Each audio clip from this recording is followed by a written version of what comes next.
ভিডিওটা স্পেশাল এই জন্য, তার কারণ হচ্ছে যে মার্কেট কিন্তু ট্রান্সফার রিউমার্সে পুরো ছেয়ে গেছে। যদি কনফার্ম নিউজ আছে অবশ্যই ভিডিও বানাবো, সেই প্লেয়ারটার সম্বন্ধে পুরো প্রোফাইল নিয়ে আলোচনা হবে। তবে আজকের এই ভিডিওতে আমি আলোচনা করব সেই 7 জন প্লেয়ার নিয়ে যে মোহনবাগান টিমে কিন্তু আগামী মরশুমেও মোটামুটি ধরে নেওয়া যায় কনফার্ম যে টিমে থাকবে বা স্কোয়াডে থাকবে।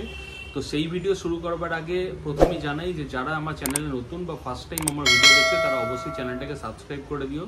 ভিডিও ভালো লাগলে লাইক এবং কমেন্ট করতে কিন্তু ভুলো না। মোহনবাগান এই টিমটা নিয়ে যদি ওভারঅল আমরা দেখি তাহলে 2023-24 সিজনে কিন্তু পারফরমেন্স খুব একটা খারাপ নয়, বরং ভালোই। একটা মাত্র আইএসএল কাপের যে ম্যাচটা, সেই ম্যাচটা যদি বাদ দেওয়া যায় তাহলে কিন্তু সিরিজের বা মরশুমের প্রথম টুর্নামেন্ট ডুরান্ড কাপের চ্যাম্পিয়ন, আইএসএল যেটা লং রানিং একটা টুর্নামেন্ট, সেই টুর্নামেন্টের শিল্ড চ্যাম্পিয়ন, আইএসএল চ্যাম্পিয়ন যাকে বলা যায়। এবং মেন টপিকে ফিরে যাই। মেন টপিকের মধ্যে প্রথম যে প্লেয়ারটার কথা বলতে হয়, যাকে আমরা কনফার্ম নেক্সট ইয়ারে আমাদের মোহনবাগান টিমে দেখতে পাবো, সে হলো আমাদের ডিমি পেট্রাটস। নির্ভরযোগ্য একজন মিডফিল্ডার বলতে পারো, অ্যাটাকিং মিডফিল্ডার বলতে পারো, বা ইভেন ফরওয়ার্ড পজিশন বা তুমি স্ট্রাইকার হিসেবে বলতে পারো। ডিমি পেট্রাটসের সাথে কিন্তু মোহনবাগান টিমের কন্ট্রাক্ট রয়েছে 2025 সালের মে অবধি। আরও একটা বছর কন্ট্রাক্ট রয়েছে এবং গোল্ডেন বল বিজেতা। তো মোহনবাগান ডিমি পেট্রাটসকে কিন্তু কোনোভাবেই টিম থেকে রিলিজ হতে দেবে না এবং ডিমি পেট্রাটসের সাথে কিন্তু অফিসিয়ালি 2025 অবধি চুক্তি আছে। তো ডিমি পেট্রাটস আমার চয়েসের নাম্বার 1 পিক। দ্বিতীয় যদি কোনো প্লেয়ার সম্বন্ধে কথা বলতে হয় তাহলে অবশ্যই আমরা বলবো ফরওয়ার্ড পজিশনে জেসন কামিন্সের কথা। কারণ জেসন কামিন্সের সাথে কিন্তু 3 বছরের চুক্তি হয়েছিল এবং মোটা টাকার। এবং জেসন কামিন্স কিন্তু শুরুর দিকে ভালো রকম পারফরমেন্স না করতে পারলেও অলমোস্ট শেষের দিকে এসে কিন্তু ভালো একটা পারফরমেন্স দিয়েছে এবং 12টা গোল আইএসএল এ করার পরে কিন্তু সেকেন্ড হাইয়েস্ট হিসাবে আইএসএল টুর্নামেন্টটাকে শেষ করেছে এবং জাস্ট একটা গোলের জন্য সে কিন্তু গোল্ডেন বুটটা পেল না। অথবা একটা ভালো ফর্মের মধ্যে রয়েছে, একটা ভালো রানের মধ্যে রয়েছে এবং লং রানে এক্সপেক্ট করা যায় যে আগামী মরশুমেও জেসন কামিন্সের থেকে কিন্তু আরও দুরন্ত একটা পারফরমেন্স পাবো। এবং যেহেতু তার সাথে লং টার্ম কন্ট্রাক্ট, অর্থাৎ জেসন কামিন্স কিন্তু কনফার্ম মোহনবাগান টিমে অ্যাজ আ সেকেন্ড প্লেয়ার হিসেবে আমার চয়েস সে টিমে থাকছে।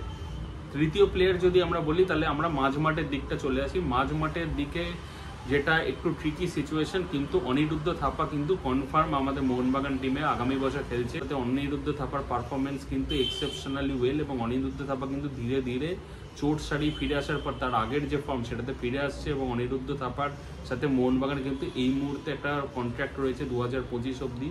অনিরুদ্ধ থাপা কনফার্ম মোহনবাগান টিমে কিন্তু থার্ড প্লেয়ার হিসেবে আমরা আগের সিজনে বা আগামী সিজনেও কিন্তু দেখতে পাচ্ছি।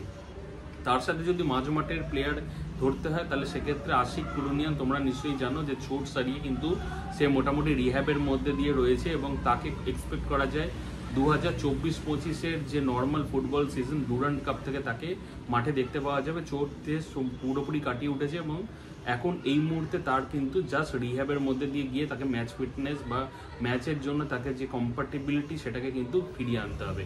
তো সেটা আপাতত কনফার্ম যে আমরা আশিক কুরুনিয়ানকে 2024-25 সিজনের শুরু থেকে আমরা পাবো। তো আশিক কুরুনিয়ান হলো আমার চয়েসে 4th প্লেয়ার যে মোহনবাগানের টিমে কন্টিনিউয়াস বা আগামী সিজনেও থাকছে কনফার্ম। 5th প্লেয়ার হিসেবে যদি বলতে অবশ্যই সাহাল আব্দুল সামাদ। সাহাল আব্দুল সামাদ একটা এমন প্লেয়ার যে প্লেয়ার কিন্তু টোটালি আনপ্রেডিক্টেবল এবং চোট সারিয়ে ফেরার পরে কিন্তু তার পারফরমেন্স গ্রাফটাও কিন্তু কিছুটা ডাউন ছিল। কিন্তু মোহনবাগানের হয়ে লাস্ট দুটো ম্যাচ সে 30 মিনিট বা 20 মিনিটের মতো ম্যাচ যে টাইমটা পেয়েছিল সেখানে কিন্তু তার পারফরমেন্স থেকে যথেষ্ট আশানুরূপ মনে হয়েছে এবং আলটিমেটলি সে ফিটনেসে পুরোপুরি পৌঁছে গেলে কিন্তু পুরো 90 মিনিট খেলার মতো কন্ডিশনে আসলে তার পারফরমেন্স কিন্তু আগের থেকে অনেক বেটার হবে, এটাই এক্সপেক্ট। এবং সাহালের সাথেও কিন্তু মোহনবাগানের চুক্তি আগামী দিনেও কিন্তু রিনিউ হতে চলেছে এবং সাহাল আব্দুল সামাদ কিন্তু আমার চয়েসে 5th প্লেয়ার যাকে আমরা আগামী সিজনেও দেখতে পাবো। তবে মাঝমাঠে আরেকটা প্লেয়ারের সম্বন্ধে কথা বলতে হবে, সেটা হচ্ছে যে লিস্টন কোলাসো। শোনা যাচ্ছে যে লিস্টন কোলাসোকে হয়তো ছেড়ে দেওয়া হবে বা লিস্টন কোলাসো এফসি গোয়ার হয়ে খেলতে আগ্রহী। তো আমার যেটা মনে হয় যে লিস্টন কোলাসো বা মনবীর সিংয়ের মধ্যে কিন্তু যে কোনো একজন প্লেয়ারকে কিন্তু মোহনবাগান নেক্সট সিজনে রিটার্ন করবে। কারণ মোহনবাগানের কাছে কিন্তু অলরেডি লেফট উইংয়ের প্লেয়ার আশিক কুরুনিয়ান কিন্তু সুস্থ হয়ে মাঠে ফেরার অপেক্ষায়। তো লেফট উইংটা কিন্তু আশিক কুরুনিয়ানের মাধ্যমে অটোমেটিক্যালি সচল হওয়ার মতো একটা সিচুয়েশন এসেছে এবং রাইট উইং জুড়ে মনবীর সিংকে কিন্তু আমরা অলরেডি অনেকগুলো ম্যাচে দেখেছিলাম যে রাইট উইংটাকে অপারেট করার জন্য। তো সেক্ষেত্রে পাল্লা ভারী কিন্তু মনবীর সিংয়ে। তবে মনবীর সিং এবং লিস্টন কোলাসের মধ্যে যে কোনো একটা প্লেয়ার কিন্তু আগামী সিজনে আমাদের মোহনবাগানের টিমে কিন্তু কন্টিনিউ করবে, এটা আমার মনে হয়। ডিফেন্সে যদি বলতে হয় তাহলে ডিফেন্সে একটি প্লেয়ারই আমার মনে হয় এখনো পর্যন্ত কনফার্ম, সেটা হচ্ছে শুভাশিস বোস। যেহেতু Subhashis Bose as a captain অনেক ভালো পারফর্ম করেছে, ডিফেন্সটাকেও মোরাললেস ভালো সামলেছে, তাই জন্য শুভাশিস বোস কিন্তু আগামী বছর আমাদের টিমে থাকবে, এটাই হলো কনফার্ম, বা মোহনবাগান টিমে থাকবে। এই মোটামুটি 7টা প্লেয়ার যারা কনফার্ম মোহনবাগান টিমে থাকবে। তবে এর সাথে আমি আরেকটা ভিডিও বানাবো যেখানে আমরা মোটামুটি এটা অ্যানালিসিস করবো যে কোন কোন প্লেয়ার মোহনবাগান টিম ছাড়তে পারে।